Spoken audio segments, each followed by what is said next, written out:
Good afternoon, everybody, and welcome to Story Time. And this is the new book that we are going to start reading. This is the one we started as part of our reading lessons, but we are going to start reading it together through Story Time. So this is The Penguin Who Wanted to Find Out by Jill Tomlinson. Chapter 1. It is cold. So Otto was a penguin chick. He lived on his father's feet at the bottom of the world. That's what Leo said anyway.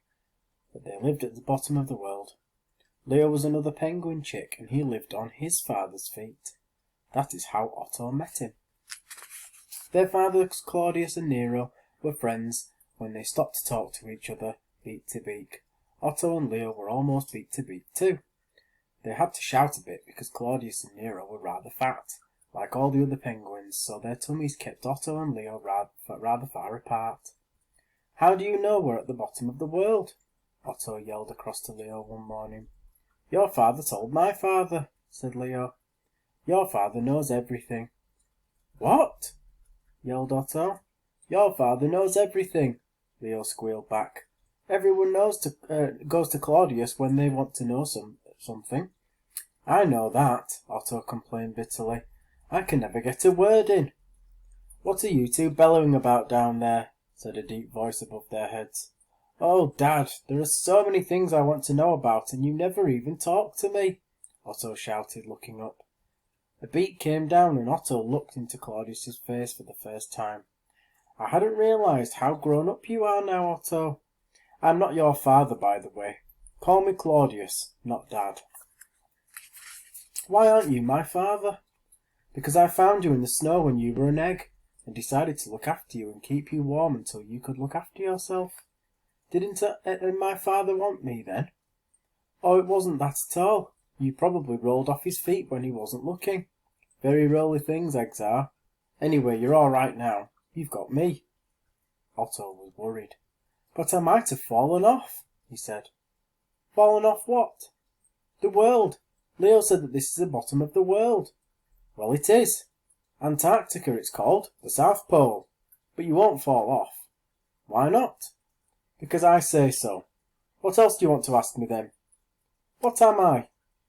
"A penguin. An emperor penguin." "I know that. I mean, what is a penguin?" "A bird. Now we'll have to stop talking and join the huddle of penguins, because the wind is getting up and it will be very cold soon." "Soon?" squeaked Otto. "It's cold all the time." "It will feel even colder if you don't join these other penguins. Now come on." Claudius began to shuffle across the ice towards the other penguins, who were already huddling together to keep warm. "Aren't there a lot of us?" Otto yelled up to Claudius. "That's good," Claudius boomed back at the chick on his feet. "The more there are, the warmer we'll be. Now keep your beak shut and snuggle as close as you can to me. There's a real blizzard coming." Otto did just what he was told, but it was very difficult to keep his beak shut. He wanted to know what a blizzard was. He soon found out. The wind got stronger and stronger, and it felt colder and colder. Snow was driven at them harder and harder. They pressed closer and closer together to keep warm. Soon they were too close. Otto had to open his beak. "Claudius! Claudius! I'm getting squashed!" He couldn't see Claudius's head because the snow blotted it out, but a voice came back through the howl of the wind. "It's all right, Otto. Get under that feathery flap below my tummy. That will protect you. Now, keep your beak shut until I say you can open it." Otto squeezed as hard as he could under Claudius's tummy, away from the back of the penguin, in front, and those pressing him from each side. He had never been so cold. He thought that the snow and the wind would go on forever, but they didn't. The wind died down, and the penguins began to move apart.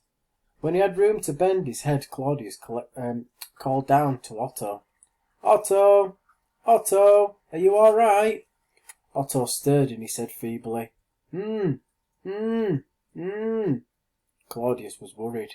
"What's the matter with you? Speak up." "Hmm. Otto squeaked as loudly as he could. Claudius was puzzled. He bent down and looked closely at Otto. Are you all right? Mmm. Mmm. Claudius began to laugh. I see. It's all my fault. You can open your beak now. Oh, thank goodness, said Otto, gasping with relief. It's very difficult talking with your beak shut. It must be, Claudius said. Anyway, did you keep warm? No, I didn't. I'm cold. I don't like being cold. I don't expect you to like it. You'll just have to get used to it, because we live in a cold place. Can't we live somewhere else? No. Claudius wasn't worried about Otto anymore. People only complain when they're feeling better. I don't think I'll ever get used to being so cold, said Otto. You will. I'll help you keep warm whilst you're little. And when you grow up, you'll be covered in blubber like me. That helps a lot. Otto looked up at Claudius. Will I really be as fat as you? Yes. All grown-up penguins are fat.